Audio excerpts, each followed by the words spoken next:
Junior NTR అభిమానులుగా ఎవరైనా ఎలాంటి మంచి కార్యక్రమాలు చేస్తున్నా కూడా మాకు అభ్యంతరం లేదు అనేది మాత్రం సుస్పష్టం. అయితే ఇక్కడ సమస్యల్లా ఒకటి 100 కోట్ల బడ్జెట్, ఇంకోటి రాజకీయ అరంగేట్రం, ఇంకోటి ఊరువాడ అని ఒక కాన్సెప్ట్ పెట్టుకున్నారు, ఇంకోటి ఫండ్స్ రైజ్ చేయడం, డొనేషన్స్ వసూలు చేయడం. సో ఇక్కడే అసలు సమస్య వస్తుంది. అసలు ఎందుకు డొనేషన్స్ తీసుకుంటున్నారు, ఇప్పటి వరకు ఎంత మొత్తంలో ఈ ఫండ్ రైజ్ అయింది అన్న దానికి సంబంధించి ఏమైనా ఇన్ఫర్మేషన్ ఉందా?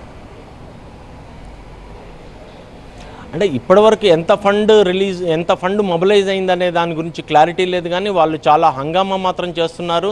చాలా సినిమా ఫంక్షన్ టైప్లో ఒక పాటల ప్రదర్శనలు, సినిమా కటౌట్లు అన్ని భారీగా వాళ్ళు సమకూర్చుకుంటున్నారు.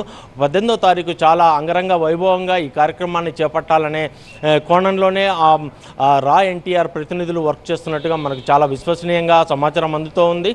అయితే ఎన్టీఆర్ రాజకీయాలకు వస్తాడు అనేది గెస్ట్లను ఇన్వైట్ చేస్తున్నారా, ప్రముఖులు ఎవరైనా కార్యక్రమానికి వస్తున్నారా, ఏమేమి ఉండబోతున్నాయి అక్కడ?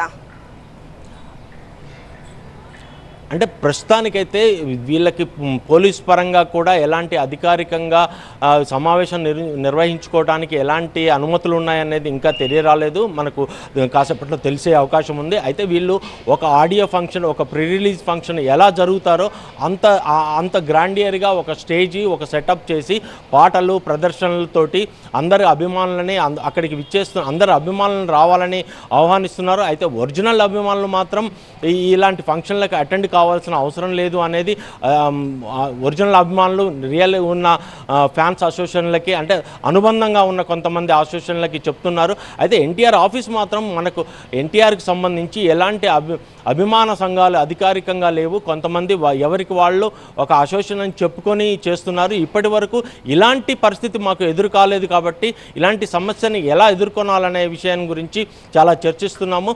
అయితే మా హీరో ప్రతిష్టకు భంగం కలిగే విధంగా ఎలాంటి కార్యక్రమాలు చేపట్టినా వాటిని మేము సంఘటితంగా ఎదుర్కొంటామని చెప్తున్నారు.